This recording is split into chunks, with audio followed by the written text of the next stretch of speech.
Rafael Nadal has confessed he has never felt like he is the king of clay, despite the name being used to refer to the Spaniard thanks to his success on the surface.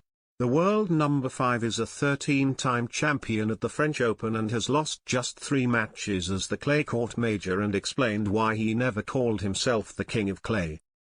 Nadal is into the quarter-final in the French Open after defeating Felix Auger-Aliassime in 5 sets.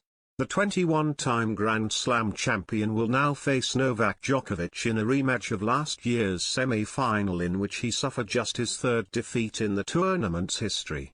But despite his success on the surface, he shut down the idea that he was the king of clay.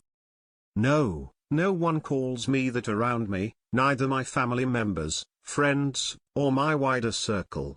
I don't need to be called the king of anything, he said in response to a question about the moniker. The 35-year-old also said he had never felt as though he was the king of the surface, and said he was happy in his knowledge of his achievements, with 62 of his 91 career titles coming on clay. He continued, "I have never felt that way, although I have achieved much more on this basis than others. And besides, no one is forced to call me that. I know very well what I have achieved on this basis, and that is the only thing that matters." The 35-year-old's attention is now firmly on his 59th meeting with longtime rival Djokovic, the man who is responsible for 2 of Nadal's 3 defeats at Roland Garros.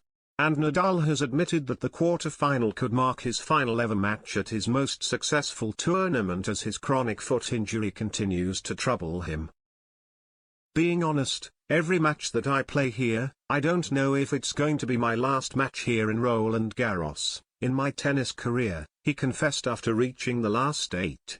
"But ultimately their special match is in a special setting and I'll give it my best." The 5th seed also conceded that Djokovic was the favorite going into their quarter-final clash, and was back in 2015 when the Serb scored his first win over Nadal at the tournament.